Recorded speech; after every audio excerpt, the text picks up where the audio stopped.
Alors, Claude Meunier-Berthelot, vous avez écrit plusieurs livres sur la question de l'éducation et de l'instruction nationale, et ces livres ont très très bien marché parce que, à mon avis, il n'y a pas beaucoup de gens qui sont sur ce créneau-là, voulant dire par là qu'il y a peu de gens qui se soucient réellement de ce qui se passe dans l'éducation nationale, ou qui s'en soucient mal.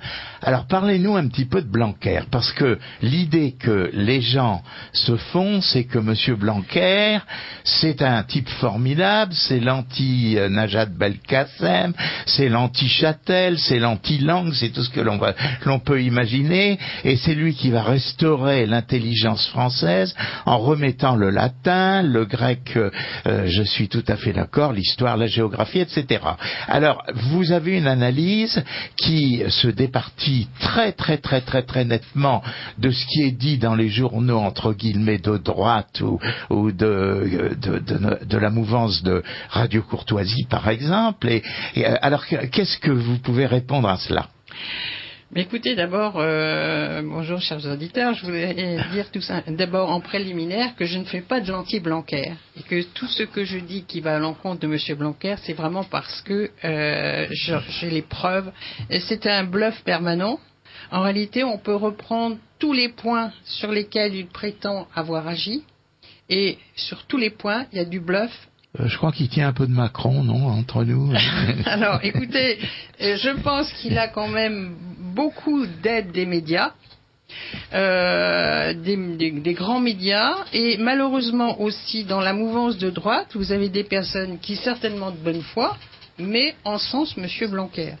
Or, M. Blanquer n'est pas l'homme qui va redresser la situation. D'ailleurs, même à la limite, il voudrait le faire, qu'il ne pourrait pas, parce que la destruction du système éducatif est une destruction programmée, lente, méthodique, qui se fait par étapes, et lui, il arrive à la fin d'un processus, si vous voulez. Oui, ça, vous rappelez toujours que ça remonte à la réforme Wallon-Langevin, d'après-guerre. Tout ce qu'il peut dire va forcément tomber à plat. Toutes les mesures qu'il prétend prendre tombent à plat, parce que aujourd'hui, par exemple, le personnel n'est plus formé pour, par exemple, faire la lecture par la méthode alphabétique. Mais je voudrais auparavant vous parler des dictées, si vous voulez, parce que ça, ce sont des choses auxquelles les gens sont très sensibles, la méthode de lecture et la dictée. Donc, quand on parle de réhabiliter des dictées, on se dit c'est formidable, alors ce monsieur, et là, c'est vraiment le monsieur Troisième République, voilà, Jules Ferry, etc., etc. Alors, moi, je reprends les termes de cette note de service du 26 avril 2018, il est dit à l'école élémentaire, la dictée doit s'installer chaque jour. Alors on se dit formidable, alors bien sûr. Il revient à des notions formidables.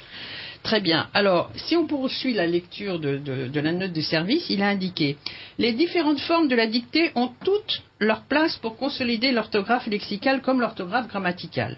Autodictée, dictée de mots ou de phrases préparées, dictée raisonnée, dictée visant un contrôle de connaissances. Donc ce sont les formes de dictée dont parle M. Blanquer.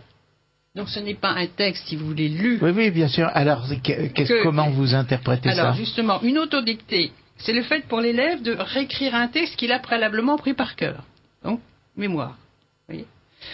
Alors, en ce qui concerne la dictée préparée, il s'agit par exemple de faire recopier à l'élève des phrases et de lui demander de remplacer un mot par un autre.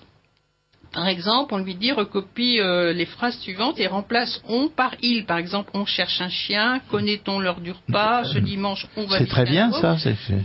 Vous appelez ça une dictée? Non, c'est pas une dictée. Bon. Non, c'est un exercice. C'est un exercice.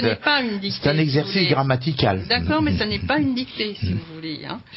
Ou alors, c'est pareil, on peut... Alors, un autre exemple de dictée dite préparée, alors donc on donne un texte, si vous voulez, à l'enfant, et ensuite, après, on présente un texte, mais à trous. Et donc l'élève doit mettre le mot... Oui, il faut le mot dans le trou. Quoi. Si vous voulez, c'est toujours pas de la dictée, effectivement. C'est pas de la dictée, voilà. Et la dictée raisonnée, quatrième formule, est conçue comme un moyen de réfléchir sur l'orthographe, réfléchir et de travailler avec les élèves sur les représentations et difficultés, avec, après lecture générale du texte, la première phrase est dite une seule fois et les élèves doivent prévoir la ponctuation qui convient. Alors, soit des points de suspension, soit 2 points, soit point d'exclamation, soit point d'interrogation, etc. Donc voilà, c'est ce qu'on appelle donc la dictée raisonnée. Et puis, la dictée faisant appel à un contrôle de connaissance, donc c'est en réalité un exercice de mémoire, mais il n'est pas dit s'il est tenu compte de l'orthographe. Donc vous voyez que la dictée de Blanquer n'est pas une dictée. C'est vraiment c'est ce que je dis, tout à fait autre chose qui peut être un exercice, à la limite, si vous voulez. Ah bah oui, c'est pas mal, mais c'est pas de la dictée. Qui n'est pas de la dictée.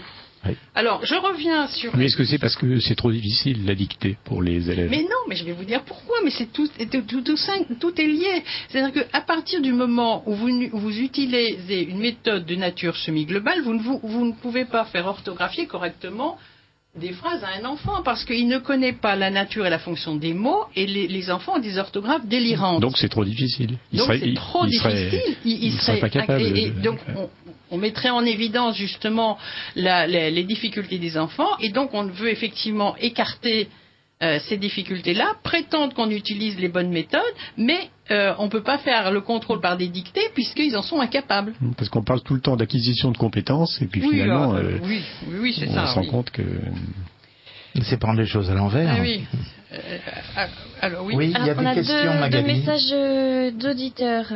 Une auditrice, à quoi sert de détruire l'école? Par quoi veut-on la remplacer? Et un auditeur, quel est l'intérêt de détruire l'école? N'est-ce que pour une certaine élite et pas pour d'autres?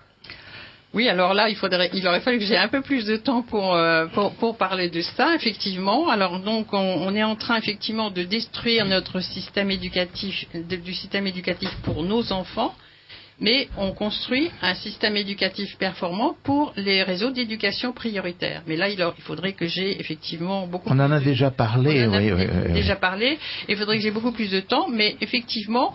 L'objectif à terme du système, c'est de faire en sorte que les immigrés deviennent l'élite de la nation et que nos enfants soient les larbins. Donc, si vous voulez, c'est une politique qui accompagne la politique de grand remplacement qui a été dénoncée notamment par Renaud Camus.